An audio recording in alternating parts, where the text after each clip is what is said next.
সংশ্লিষ্ট বেশ কিছু বুদ্ধিজীবী সাংবাদিক যারা এই ফ্যাসিবাদী শাসনের সাথে দালালির সাথে জড়িত এমন বেশ কয়েকজন জুমে এখান থেকে জয়েন করেছেন।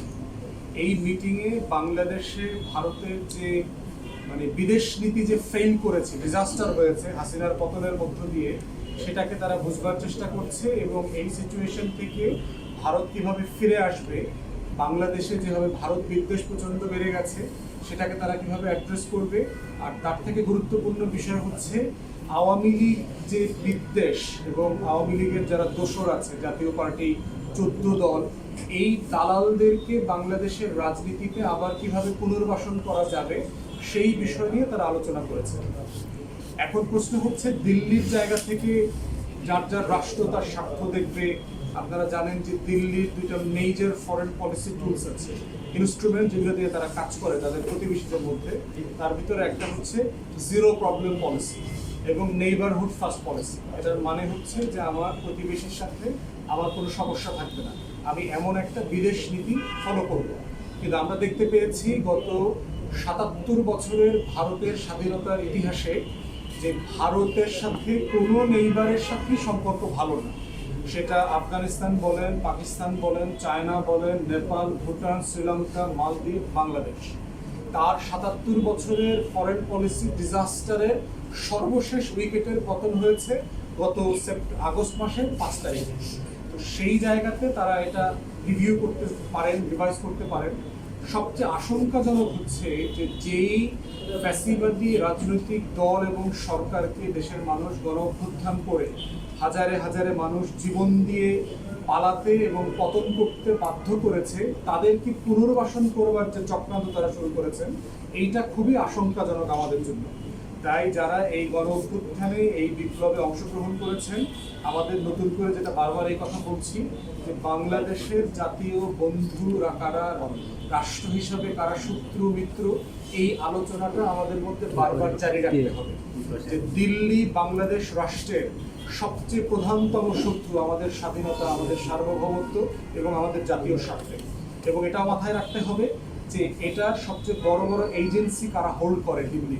এই প্রশাসনে আওয়ামী লীগ, জাতীয় পার্টি, 14 দল, কিছু দালাল বুদ্ধিজীবী, সাংবাদিক, তারপরে হচ্ছে কিছু সাংস্কৃতিক গোষ্ঠী আছে বাংলাদেশে, এরা সবাই মিলে।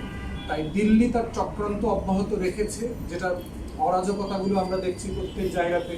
সেনা কর্মকর্তাকে ডাকাত ভাড়া করে খুন করা, পাহাড়ে আওয়ামী লীগ পন্থী জুমল্যান্ড আন্দোলনকে স্বাধীনতা দিয়ে উস্কানি দেওয়া, শ্রমিক বিদ্রোহ করা, ছাত্রলীগ শ্রমিক লীগের ফলাফল দিয়ে, ছাত্রলীগের লোকদেরকে দিয়ে ঢাকা বিশ্ববিদ্যালয় সহ বিভিন্ন জায়গায় গণপিটুনি দিয়ে মব লিঞ্চিং করে মানুষ হত্যা করা, এই প্রত্যেকটা ঘটনার সাথে আওয়ামী লীগের যে অরাজকতা, যেটা 75 থেকে 81 সালে আমরা দেখেছি, কাদেরিয়া বাহিনীকে দিয়ে ভারত কিভাবে বাংলাদেশে অস্ত্র দিয়ে, প্রশিক্ষণ দিয়ে অরাজকতা তৈরি করেছে, সীমান্তে আমাদের শত শত মানুষকে হত্যা করেছে।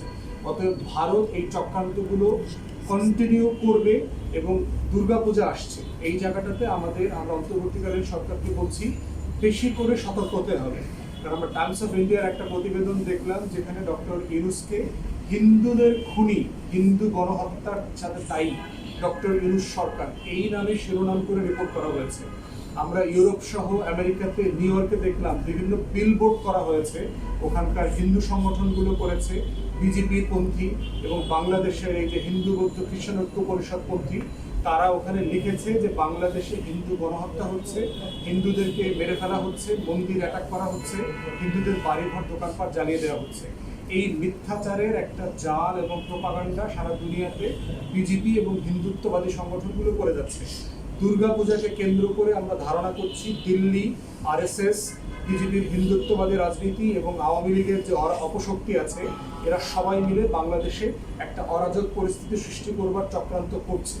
আপনারা দেখবেন হিন্দু পুরোহিত মারা যেতে পারে, যে কোনো সময় দেখবেন অমুক একটা মন্দিরে ঢুকে হিন্দু যে পাদ্রী আছে, ব্রাহ্মণ পুরোহিত আছে, তাকে গলা কেটে মেরে ফেলছে, অথবা হিন্দু পুরোহিতের বাড়িতে আগুন লেগে গেছে, অথবা দেখবেন যে হিন্দু তীর্থযাত্রী ভেসে এক জায়গায় যাচ্ছিল, সেরকম 10টা মহিলাকে রেপ করা হচ্ছে, অথবা হিন্দু মন্দিরের বিল্ডিংটাকে লাগিয়ে দেওয়া হচ্ছে, আগুন দিয়ে পুড়িয়ে দেওয়া হচ্ছে। এবং দেখবেন হঠাৎ করে এটার সাথে জড়িত হচ্ছে এই আল্লাহ রসুলকে অবমাননা করেছে এমন একটা মিছিলে দাড়িওয়ালা, টুপিওয়ালা, কালো পতাকা ধরে একটা মানুষ ওই মিছিলে ছিল, ওই লোকটা যে এই কাজটা করেছে। যে এই নাটকগুলো আমরা আশঙ্কা করছি, এই নাটকগুলো আমরা দুনিয়াতে বারবার দেখেছি। অতএব অন্তর্বর্তীকালীন সরকারকে আমরা বলছি, আপনাদেরকে প্রচণ্ড রকম সতর্ক হইতে হবে। রাষ্ট্রের টোটাল ইন্টেলিজেন্স ফোর্সকে আপনারা এইমুখী করেন, দুর্গাপূজাকে কেন্দ্র করে যেন দিল্লি এবং আওয়ামী লীগ কোনোভাবে অপশক্তি এবং অরাজকতা তৈরি করতে না পারে, সরকার যেন কোনোভাবে বিব্রত না হয়, এটা আমরা দেখতে চাইব। গতকালকে আমরা দেখেছি